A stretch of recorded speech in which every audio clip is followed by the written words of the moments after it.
Hi VC, back again with my second video of the night. This really was a big haul. I'm sure you'll notice, some of you might have noticed, that this is quite a long video. It's because yesterday I went on a charity shop binge in a place called High Barnet in North London. And I ended up buying 18 albums for grand price. I think it was £21.50 it all came to. I think that's right. But just the kind of albums I ended up with, just outstanding. And I even put loads back. It was like, if it had a few scratches on, there's no way I was taking a chance on it, because there were so many other records I could buy that looked really, really good condition. So I'm going to start off with this. I'm not sure how long this is going to take, but I can imagine it's going to be one of my longest videos. So here we go. First album. Now this isn't in the order I bought them. It's just the order because I've been flicking through them and looking at them and playing some of them. But I just thought I'd, whatever order it is. Right, first one. Cat Stevens. This is Teaser and the Firecat. As far as I can tell, it's an original pressing on Ireland. You've got gatefold sleeve with old Cat there. His name Yusuf Islam. Lyrics. Whoa, nearly dropped it. Got the lovely pale blue Ireland inner. Really chuffed with that one. I've been meaning to. This is the first Cat Stevens album I've got. I've seen other ones, but they've always been really beaten up. But this is in really nice condition. So there we go. Cat Stevens, Teaser and the Firecat. The next album is a music sampler of The State of Things. Bit beaten up cover. But this is a Beggars Banquet sampler from, I don't know, I think it was about 86, 87. I think this was released. I've always wanted a copy of this. I got lent, I think it was a tape copy, back when I was about 17, of this. And I absolutely loved playing it. It's got all the Beggars bands from then. It's got Icicle Works, Pete Murphy, Gene Loves Jezebel, John Cale, Love and Rockets. Got a Ramones track on it. The Cult, The Fall, Nico, Bauhaus, The Bolshoi, and the Hank Wangford Band. So it mixes its styles a bit. There's the back cover. So yeah, the cover's beaten up. Record's in good shape.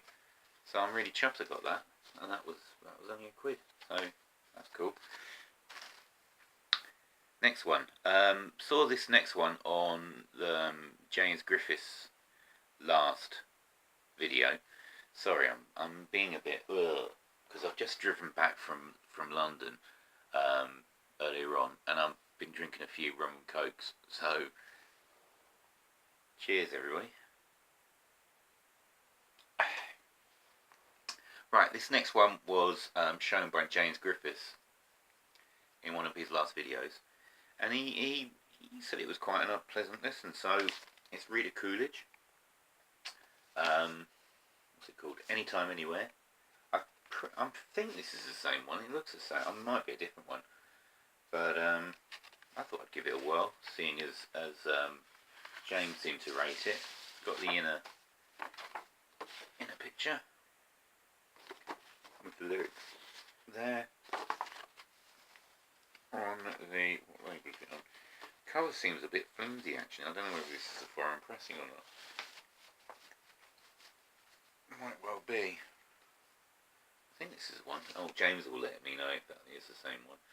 Anyway, so a bit of Rita Coolidge, best known for her Bond theme, I think. Was it which one did she do? For Her Eyes Only? No, that was that was that Scottish woman, Sheena Easton, wasn't it? All Time High? I can't remember anyway. So that's that. Next up, bit of Nancy and Lee. Nancy Sinatra and Lee Hazelwood. This is, what's on here? It's got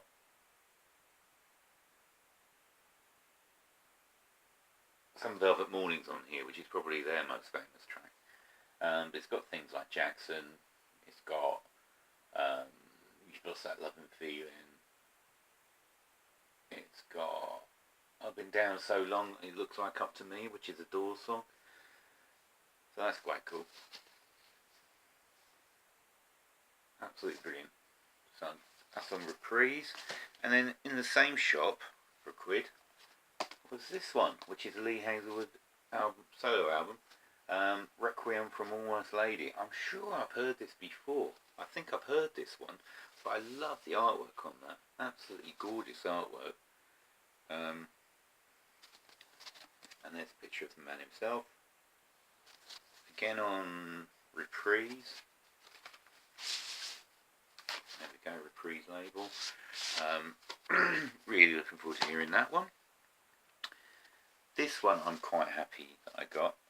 It's The Very Best of John Barry.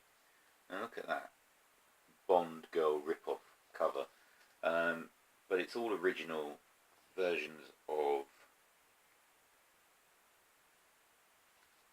Bond themes and various songs conducted by John Barry. I haven't listened to it yet, but I presume they're instrumental. But it's got Thunderball, 007, We Have All the Time in the World, Diamonds Are Forever, Goldfinger, and Midnight Cowboy, and all kinds of stuff that he's done. I'd like a bit of John Barry. So that's cool. That's a cool find. This is on Polydor. Ooh, trying to get the record out, but I can't seem to manage it. There we go. I think it's just a stock. Yeah, it's just a stock Polydor label. But in really good nick. So I'm really happy to have that one. I'll sort that out later. One of my favourite channels, and I can't remember who they are. Oh, it's terrible. But one of my favourite channels is a pair of guys from America who show... I'll have to find out who it is, I can't remember. But they basically go around buying old psych albums from the 60s, late 60s, early 70s, and they come up with some amazing records. But I think I saw this next one on their channel. This one is VGS, and it's Trip Out. I don't know much about this one, but I saw it on their channel, and one of the guys really rated it, so I thought, yeah, why not give it a go? So there we go. So we got, the cover is the Battle of Trafalgar. There we go. And then inside, the Bee Gees recreate the death scene of Nelson. So that's quite fun. So I'm definitely going to listen to that. That's cool. So there we go, Bee Gees. Then I picked up some. It was a real mixed bag that I picked up. I picked up Roachford. Right, he's best known for his single Cuddly Toy in here. Over in the UK it was a top 10 hit. I presume it's more of the same on the rest of the songs. I've got the little sheet. There's a picture of him. So maybe it'll be good, even if the album's no good. It's worth having this for Cuddly Toy. I think, was there another track? He didn't have another hit. It was one of those typical 80s one-hit wonders, really. But quite happy to have that. Next one up is a masterpiece. Well, one side of it is anyway. The next one I got was Donna Summer, Love to Love You Baby, produced by Giorgio Moroder. I think this predates I Feel Love. I think that's right. But basically, the first side, the whole of side one, is Love to Love You Baby.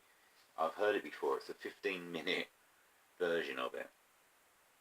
15? Maybe even longer. But it is absolutely sensational. Just a seminal album, I think. absolutely seminal for electronic music. You can't go wrong with it. So between I Love to Love You Baby and I Feel Love, just two of the greatest songs ever, regardless of genre. Right, back to the 80s for this next one. Fine Young Cannibals, The Raw and the Cooked. I think, was this their debut album? I think it might have been. It's got She Drives Me Crazy on it. Was it the debut? Or was it the second one? Maybe it's the second one. I don't know. But it's got Good Thing on it. No, it is the second one because Johnny Come Home was before this. And it's got their version of the Buzzcocks, Ever Fallen in Love. I like it. I like Fine Young Cannibals. It's got a really strange... Roland Gift had a really, really odd voice, but it was... I think it was one of those kind of Marmite voices. You either absolutely loved it or you really absolutely hated it. But for some reason I really liked him. He does remind me... His voice now reminds me of Anoni, who used to be... I can't remember his name before he transitioned. Anyway, but him, her, can't stand his voice. Really, really, really can't stand it.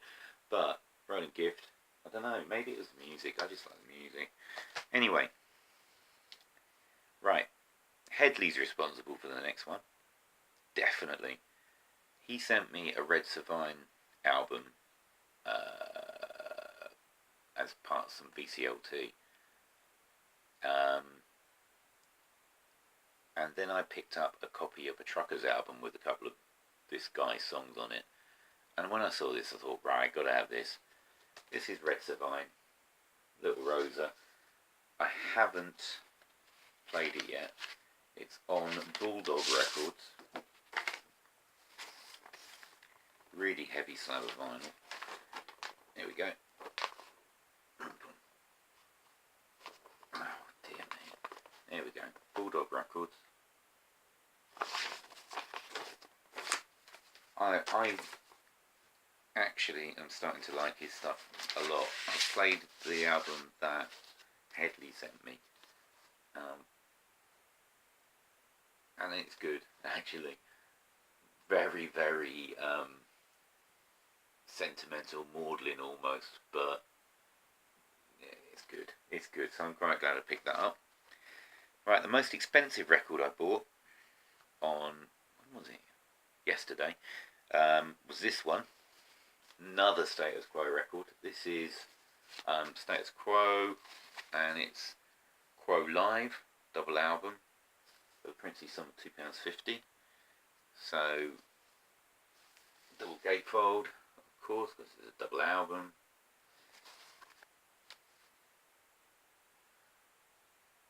I'm not sure what the... Oh, I suppose... Oh, I see. They've... It's like somebody ripping the cover off, isn't it? You've got two covers. Yeah, very good. Right, so you've got the inner sleeves with pictures of all four members. There's that one. It's Alan Lancaster. Can't remember the drummer's name off the top of my head. And then you've got Rick Parfitt and Francis Rossi. Rick Parfitt looks the same. He looks the same now. That's unbelievable. So I always say you can't beat a bit of Quo. Whatever. Anyway, next one I got picked up was a copy of Toyah's The Blue Meaning. Toyah was one of my earliest crushes. I think Claire Grogan was my earliest crush. After I saw Gregory's Girl, I just absolutely adored her. And the fact that she was in a band as well, Altered Images, just put the old tin lid on it. But I really like Toyah. This is, I think this album was before her big hits came along. It's got things like Aya, which I really like. Spaced, which is a good track. Insects, I think I've heard, but it is great. And I dislike the way she looks. She looks so otherworldly at times. That's when she looks. That's fairly normal for Toya. Just the lyrics in really hard to read small pink writing, which is fantastic for somebody who's long-sighted. So I've got a fat chance of reading those lyrics. Right. Next up, another 80s record. King, Bittersweet. This was the one after Love and Pride. So this had The Taste of Your Tears. I think this was the only hit on it.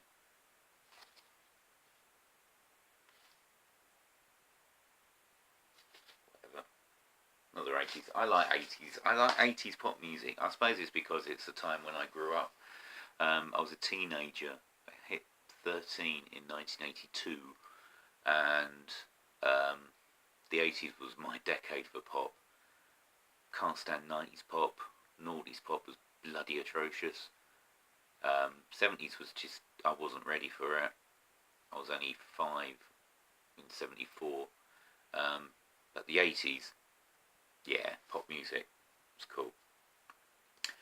And speaking of pop stars who I liked, here's another Toya album. This one's Minx.